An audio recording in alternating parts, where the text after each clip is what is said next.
They've done the research, recruited the volunteers, and are about to launch an initiative that benefits service members, veterans, and their families throughout Hampton Roads. Details about the Community Blueprint Network are coming up next on Human Services Forum.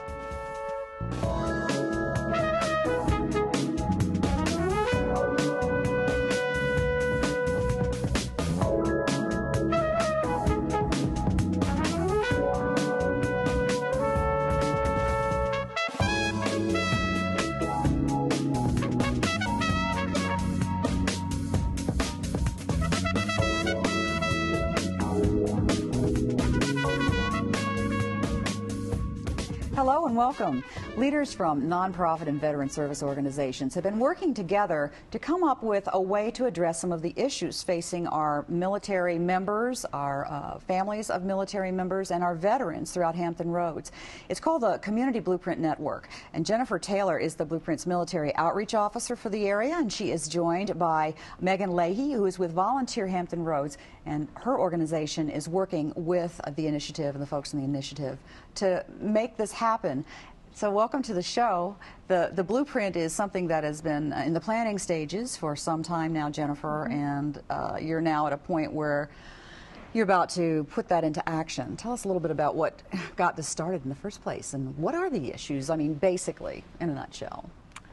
Well, what we know is that 2.1 million people have served in the wars in Iraq and Afghanistan since 2001. And we know that that represents about 1% of the population. Now here in Hampton Roads, it's a much higher density than that. I'm sure that everyone who is watching today knows someone who is either served in the military or is currently serving. So it's a little bit different here, but across the country, not very many people are as engaged, and there is a disconnect between what military families face and what local communities see on a daily basis.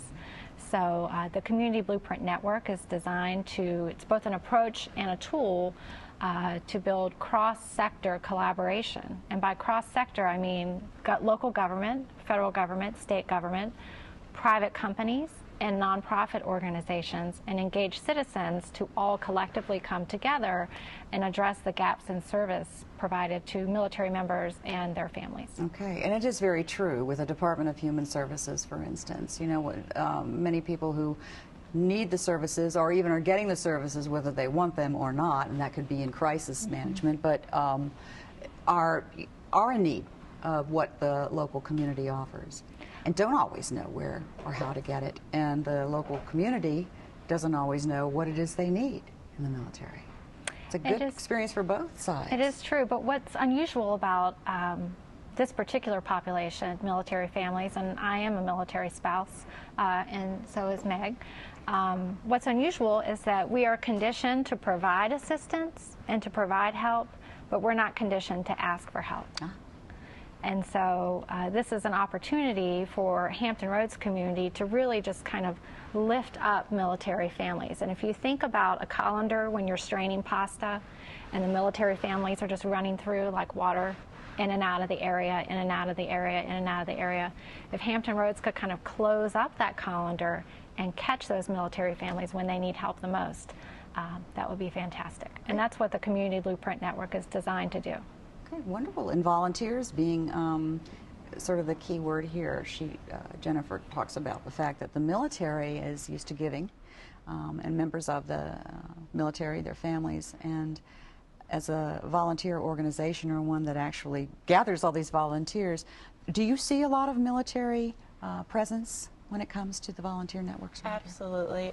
Post 9/11, I think we had about 60% of our volunteer base at Volunteer Hampton Roads was military affiliated, whether or not they were active duty veterans or dependents. And in the meantime, that number has decreased quite a bit since then. But what we're trying to do with Blueprint is to speak with the volunteers of Hampton Roads and try to talk with the chaplains, the ombudsmen, the military sources that can get the information out to their clients and let them know what the opportunities are for volunteering in the community. And on the other end, we want to speak with our nonprofit organizations in the area and have them help reach out as well. And we have this large base of people in the community that want to help and give out services. So a way for them to contact the military as well and get them involved. Well, it's really a great connection then, because that's what they focus on, is volunteering and connecting people, and that's what this blueprint is designed to do. Well, there are 8 focus areas in the blueprint, and the idea behind the blueprint is that we're going to take these kind of concrete areas that you can, almost tangible, that you can reach out and touch these things, and we're going to develop best practices here in Hampton Roads and then transfer these to local communities around the country, and hold a shining light up to Hampton Roads and what we're doing for military families. And I'm going to look to my little sheet now and tell you that these areas are employment, education, K through 12 and higher education, behavioral health, housing stability and assistance, financial management and legal assistance, family strength, and volunteerism.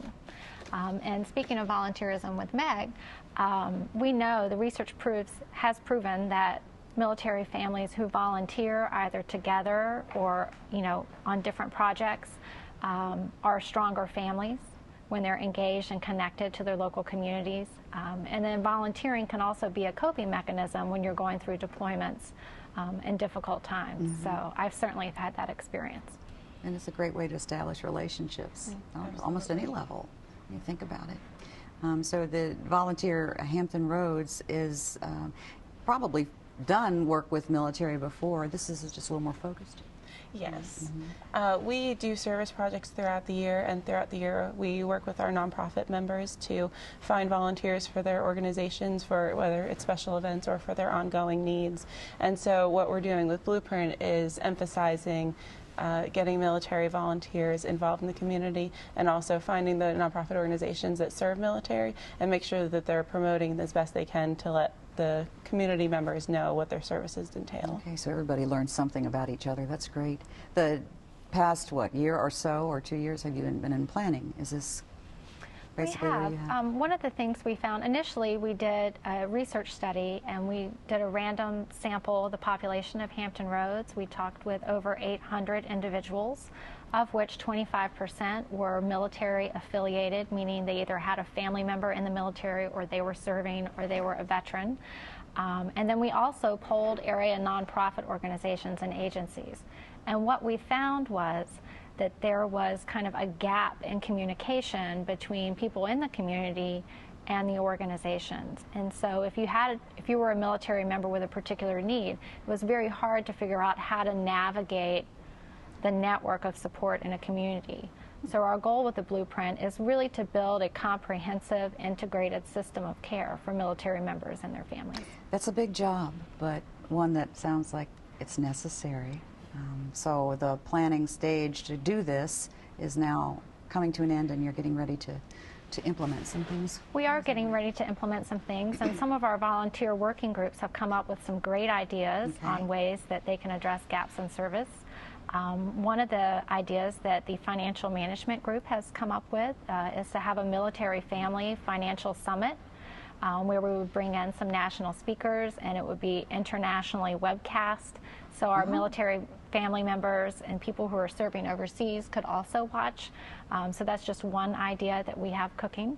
Other things we have cooking is a new website that helps, HamptonRoadsCares.org, which helps connect the individuals in the community and all the nonprofit organizations that provide services. Okay. So we have a lot of great ideas and projects. And of course, there are a lot of things that individuals can do as well. Such as? How can we help? I have some wonderful ideas. So glad you asked. Yes, there are a lot of different things that you can do to support military families. If you wanted to organize a project yourself, you could have like a recurring sports game that occurs every week. You could do a resume training workshop, interview skills for military spouses, hiring fairs, volunteer fairs, any opportunity for you to engage and provide support. Another thing that I've struggled with over the years is babysitting. Like if I want to go get my hair cut, I have to find someone to watch the kids because I can't go into the salon with 3 kids. But I don't have a lot of friends or family members in the area because we're a military family. Yeah. And so this is something that you can do for a military family that might be your neighbor. Just something as simple as that, providing some babysitting. And those are some of the needs that I think you got out of just talking to folks. It's like, exactly. Yeah, it's such a simple concept, but it's not something that would pop in your head immediately. But babysitting, wow, great. This technology certainly helps in bringing a lot of these things together too. The way we communicate has really changed a lot over time, and I think will probably continue to change. Right now, you have access to websites and such online. Any other social media that you know of that you might be getting into, or is that well, military families? There's an annual study performed by Blue Star Families, which is a national military family advocacy organization, and they're concluding their annual military family lifestyle survey right now, and they have actually added social media use to those questions, and they find that military families really stay connected through the use of social media to their extended network and also to their spouses when they're serving overseas. Interesting, because you hear so much about social media and a lot of people are involved in it, but breaking it down into military versus civilian is not something that had ever crossed my mind, but that is certainly it's actually used at a higher rate by military families as compared to the civilian population because they're geographically at a distance. Yeah. Great. So you're working to get these volunteers to do what it is that they hope to do, and how are things coming along? You still? It's going very well. We do post all of our volunteer opportunities that have come to our attention on our website, which is volunteerhr.org. And we post all the ongoing volunteer needs of our nonprofit organizations as well. And what I do is every week I will distribute a list of the ongoing needs of our nonprofit organizations, whether it's spending a couple hours in the office or if it's hands-on with some clients. But what we're part of the community blueprint and what I'm planning on doing is getting key contacts from all of the bases and all of the units so that when I distribute this list every week, they're getting these so that the family members, if you're a stay-at-home mom but the kids are in school from the morning hours, they have time they can give back to these organizations during the day when the nonprofits need it most. So one of my first initiatives that we're going to start doing with Volunteer Hampton Roads is finding out who those key contacts are and making sure that they have all the information that we can possibly give them.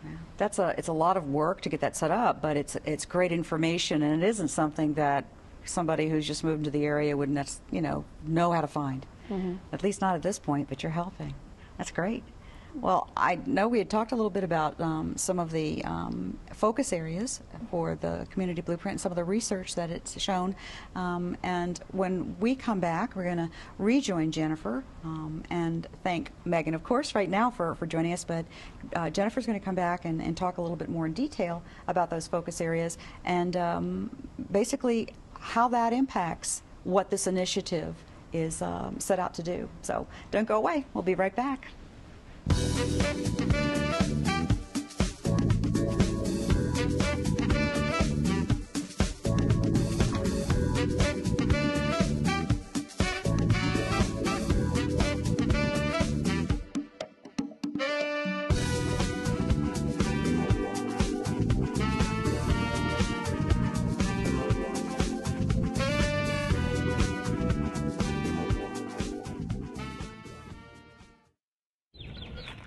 Have you heard? The U.S. Treasury is phasing out paper checks for Social Security, VA, and other federal benefit payments and going electronic. If you currently receive federal benefits by paper check, you will need to switch to direct deposit or to the Treasury recommended Direct Express Debit MasterCard. If you plan to apply for federal benefits soon, you'll want to decide which electronic payment option is right for you. Visit godirect.org to learn more or to make the switch today. Here's a tip from the IRS. Hi, I'm Raphael, and I work for the Internal Revenue Service. Every year, the IRS gets this question: do I have to file a tax return? In most cases, it depends on your filing status, your age, how much you make, and what kind of income you receive. If you're single, for example, You usually need to file if you earn a little over $9,000. Situations vary if you're self-employed or a dependent who can be claimed on someone else's tax return. But just because you don't have to file a tax return doesn't mean you shouldn't. If you had taxes withheld from your paycheck, you should file a tax return so that you can get a refund. Also, you could be eligible for certain credits, such as the Earned Income Tax Credit, which could mean an even bigger refund. Learn more by going to irs.gov and downloading Publication 501.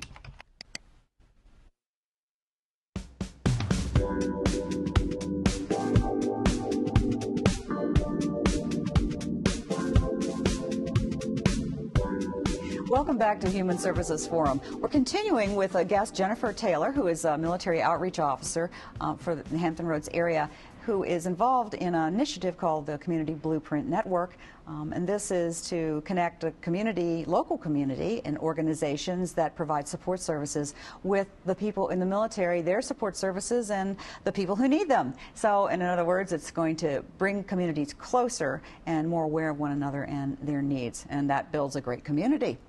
So Jennifer's been talking about that and now comes back to talk a little bit about the focus areas that are involved in this initiative, and there are 8, as I understand it. They are, and I always have to refer to my cheat sheet. Not a problem. I haven't memorized them either, but they're all important. Yeah. So we have 8 focus areas that our advisory council in D.C. has come up with as kind of areas that we need to focus on in local communities to help meet the needs of military families and veterans. And they are employment, education, K through 12, and higher education, housing stability and homelessness assistance, financial management and legal assistance, family strength, volunteerism, reintegration, and behavioral health. Okay.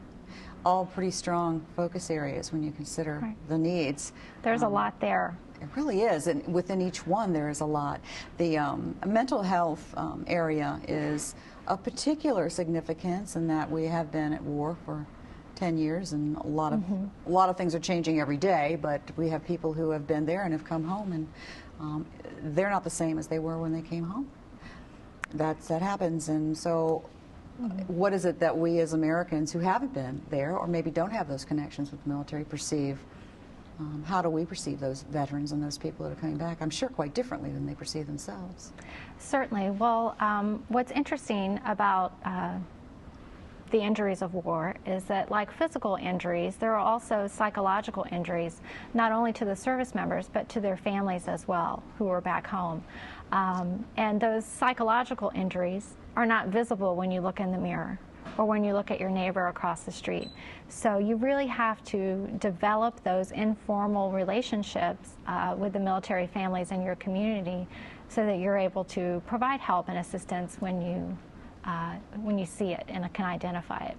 And so the Community Blueprint Network is being administered in Hampton Roads by Give an Hour, which is a national nonprofit organization who provides free mental health counseling to active duty service members, their family members, veterans.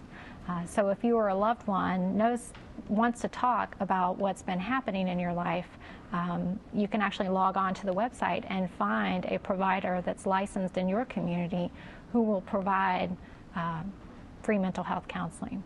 So it's the idea behind Give an Hour, and you'll hear the name Give an Hour, is that the mental health provider volunteers 1 hour of free services per week.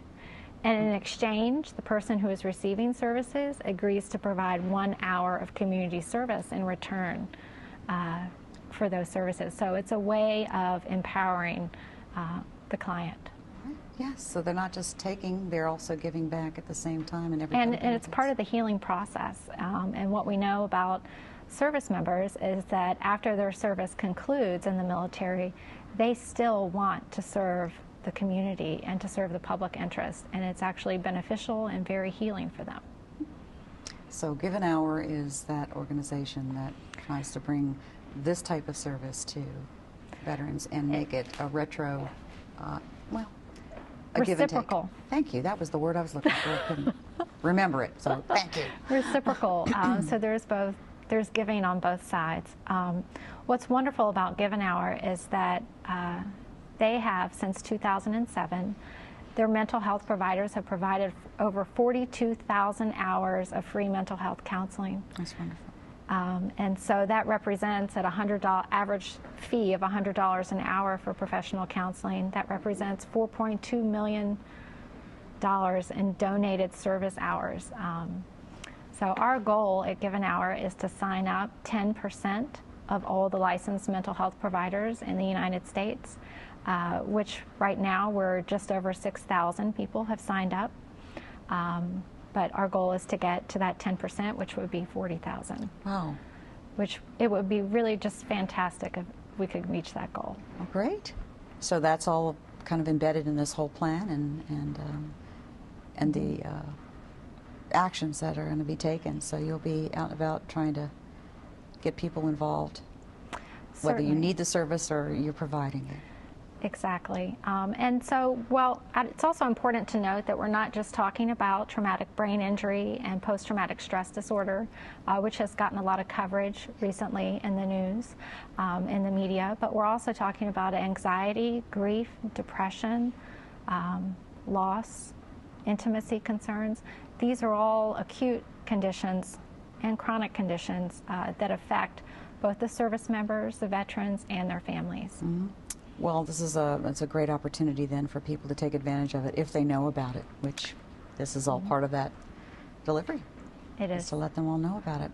Well, great. It's a great service. I know that people, if you've just tuned in, are hearing about the needs that military members and their families may have concerning mental health issues and things that might be emotionally troublesome, relationship issues and the types of things that your state of mental health can impact, and how we have an opportunity to provide free assistance. Now, the free assistance is great, but people sometimes are a bit hesitant to reveal a whole lot of themselves if they want to maintain a certain image or just, a certain respect within the community, and feel that perhaps getting somebody to help them with how they feel is not really looked upon as positive. Right.